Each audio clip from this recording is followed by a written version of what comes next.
As well as you approach the Dan Ryan with that ramp to the inbound Stevenson to the inbound Dan Ryan, all backed up. That's traffic. I'm Paul Bodenloss on AM 560. The Answer. A shower in spots, otherwise cloudy, breezy today. High 63, currently 51. Next news at 8. Chicago's Morning Answer with Dan and Amy continues next on AM 560. The Answer.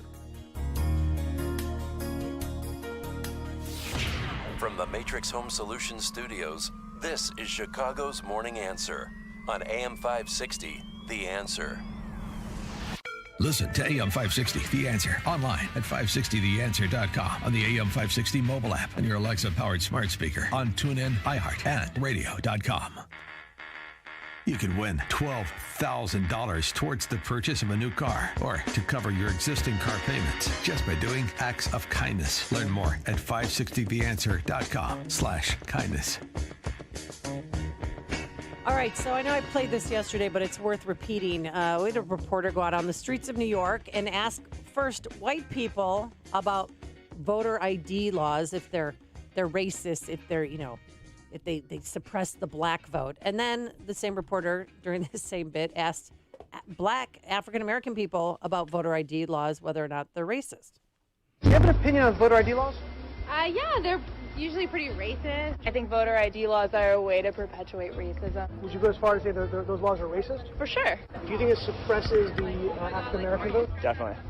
Because they're less likely to have state IDs. These type of people don't live in areas with easy access to DMVs or other places where they can get identifications. Do you think that's harder for black people to go online? Well, I feel like they don't have the knowledge of how it works. Do you carry ID? Yes, I do. Do you know any black person who doesn't carry ID? No. Do you have ID? Yes. Because I have my ID and my friends have their ID, so we know what we need to carry around. Everybody that I know have ID. Like, that's one of the things you need to walk around with New York with. I heard a lot also that black people can't figure out how to get to the DMV. Really? What does that say to you? I know it's on 25th Street. Do you know where the DMV is around you? It's on 125th Street and 3rd Avenue, I believe. I mean, how insulting. No access, that black people don't know how to use a computer. Yeah, well, here's my favorite. Less likely to have an ID, those type of people, okay, need I say more, and they don't have the knowledge. I mean, that's basically, these observations being made, about blacks on voter IDs. I think the leftist Democratic progressives are racist. Yeah. And for the comments like that. With more on this, let's welcome back to the program Charles Love. He's executive director of Seeking Educational Excellence, host of the Charles Love Show, and a scholar at the 1776 Unites. And he has a new book out called Race Crazy, BLM 1619 and the Progressive Racism Movement. Good morning, Charles. How are you? Good morning, Amy. Hey, Paul. How you doing? I'm good, Charles. So did you just hear the bit that we played, and what is your reaction to that? Well, I finally got to the point that I don't double over and laugh every time I hear it. That I've seen it like 16 times on Hulu. It's hilarious. I think that those people were kind of like the black people at the end. They didn't say they might be racist. I'm not necessarily saying it's racist. They say it's just ignorant. And what it really hard to, I think differently. The first thing I think isn't really even the race thing. It's the problem that we have with the fact that we used to have citizen legislators, right? So those people, whether you agreed with them or not, understood what you went through because they lived it. That has been gone for decades. So now it doesn't matter the party. These people live a totally different lifestyle than the rest of us. So how do they know if we all know how to get an ID? Because I send my driver to go do all my stuff for me. It's just a whole different thing. But it's insane that we're raising people to believe that blacks have no agency. It's silly. Well, then how do you fight back? Well, I think that's why I talk about race, because we have this thing where everybody keeps saying we need to have an honest conversation. And I question, how do we have an honest conversation about race when only one side can talk? So I first challenge white people to stop not talking about it. Stop saying that, well, how do I know I'm a white person? Because the way I see it now, we've evolved to the space where white people do all the talking. I mean, Robin DiAngelo's probably a billionaire by now because she's teaching people that we're all racist. So you all have to, because they may be right that as a white person, you don't have the black experience, so you don't know. But that black person doesn't have the white experience, so they don't know. So that's the first step, is you actually want to have a conversation. It needs to be a conversation. And I just think we need enough people to move away from politics, because it's not a Democrat and Republican issue. It's insanity. It's like, why can't you people say we disagree on a wide variety of issues, but I know that telling everybody they're racist will turn out bad. When you talk about the evolution of government, and that we've gone from citizen legislators to almost like full-time career, decades in office legislators, and how out of touch they are, that's simply not you're not limiting yourself to just white legislators. That includes also black legislators. Yeah, every party. It's and you think about it, it's like the movie, what was it, All the King's Men? It's like they went there. I assume positive intent. So many of them went there to change things. They saw something bad. They were the citizen legislator. Then they got behind the curtain and they saw what they could do, and they got the bribes and the lifestyle change. And so if you take somebody, and I won't say any names, we all know somebody who would fit this bill, but if you take somebody who used to be on the streets, in the community, helping, they cared, and you put them in this position now, so they representing a community where the average income is $35,000 a year, and now they make $176,000 a year plus perks, and you do that for 6 years, you think they still live the way they did 15 years ago? It's just a different thing. That's another advantage. Everyone wants to term limit because they think that, we need fresh ideas, which may be true. How about the fact that these people don't even know what's going on anymore? Right. It's also an argument for the Electoral College as we have these debate against that, because how are you going to have people who've been in office forever? I get why they don't want it, but think the long game. So these people are already out of touch. Now you have the people in the big cities legislating a lifestyle they don't know. How is the senator in New York going to, stay in New York City, get elected by New York City, but dictate what the farmers do in Montana? Because they don't know it. But they're going to write that legislation? It's just silly. I think that's an important point. Let me just draw a parallel. The crime bill or the judicial system reform bill that Pritzker just signed, where you have Chicago legislators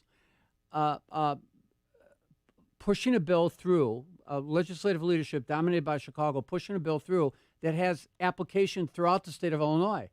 And you have to ask yourself, because I've been speaking to the issue of the inability of the police department to really provide the protection in the community that can get the community to be more cooperative. The saying is always, well, the community doesn't trust the police. No, the community doesn't trust the police to be able to protect them because there's no witness protection program, there's no protection of victims and things like that. So you would think that individuals from Chicago would understand how vulnerable people in the community are, and perhaps the priority should be providing the community with the type of protection and support so that they can work with law enforcement agencies to rid their communities of the predators. No, but instead, what are they doing? They're giving lip service to things like witness protection, protecting the victims, and they're focusing on getting rid of bail, or now they're trying to push legislation to make it easy to sue police officers personally for virtually any reason. I mean, if that's not out of touch, I don't know what is.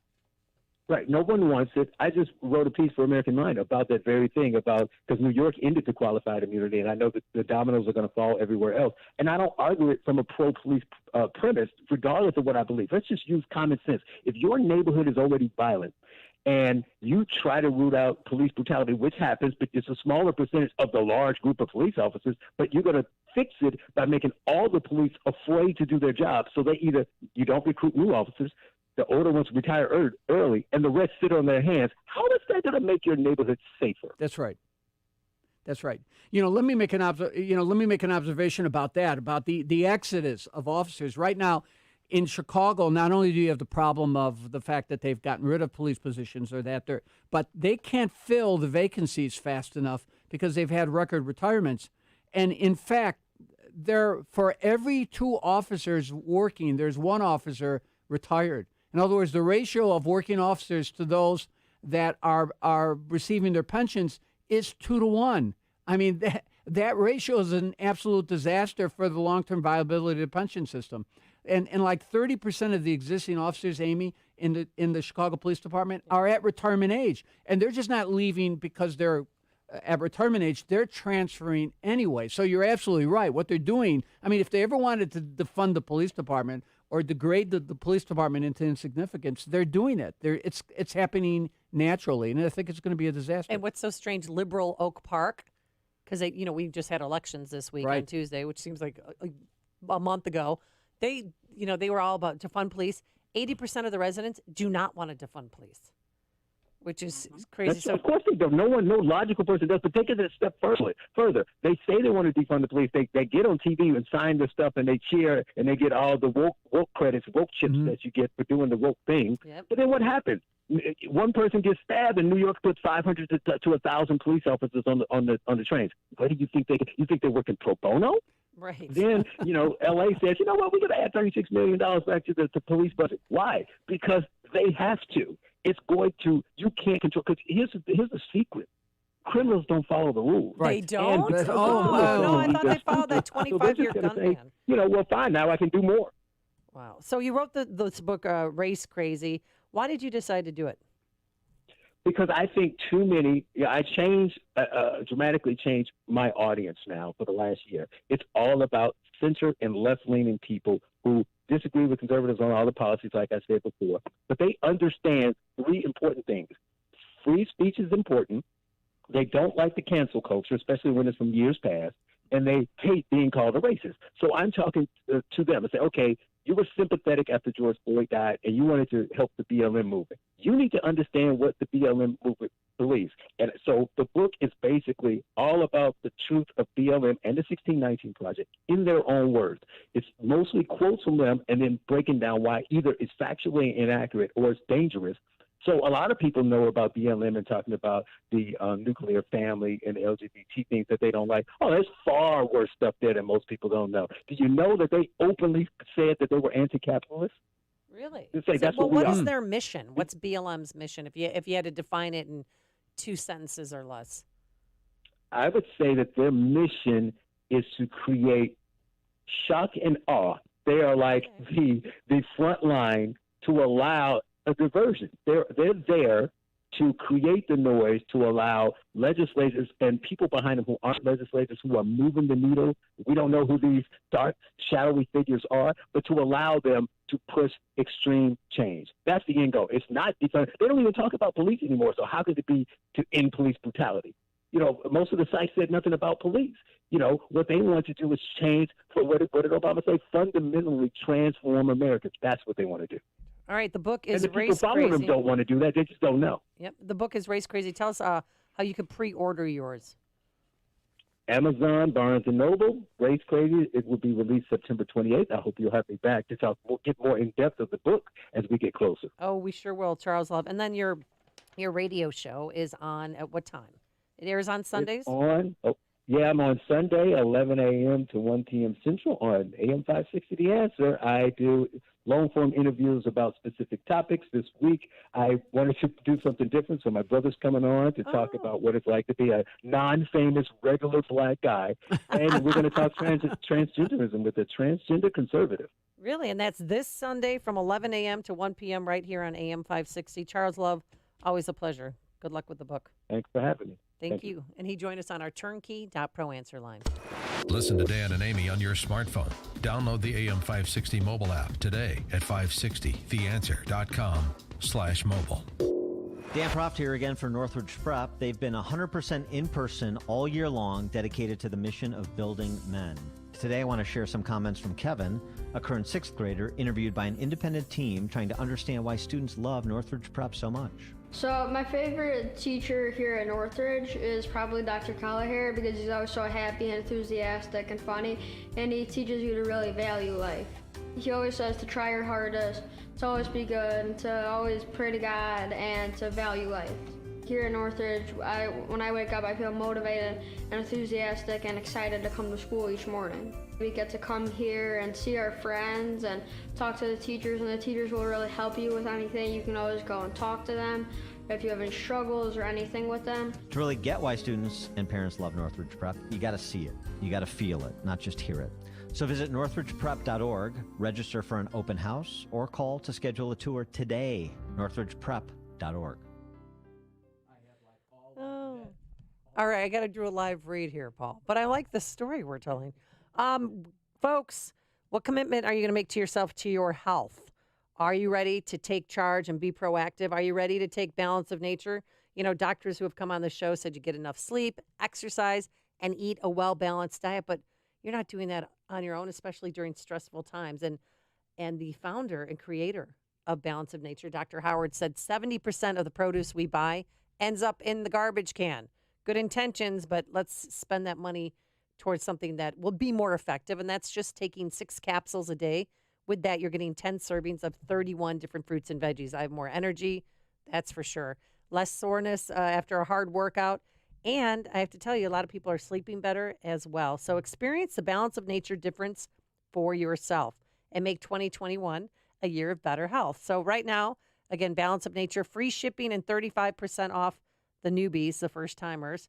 And here's what you do. Call this number, 800-246-8751. That's 800-246-8751. Use discount code Chicago or go online to balanceofnature.com. Discount code Chicago. Nobody wants to need an attorney, but when you do, you need to find the right firm, the one that shares your values and will take your case personally. That's Cuda Law. You get the entire Cuda Law team working on your case, even the cell phone number of your lead attorney. Cuda Law wins. Go to CUDALaw.com. Cuda Law has the experience to get you a victory with any kind of personal injury, workers' compensation, medical malpractice, or COVID-related injuries or work injuries. Cuda Law wins. And you're not a number. You're not a case. You're a person that needs help. The Cuda Law team takes it personally and will put in the time and effort to get you the best outcome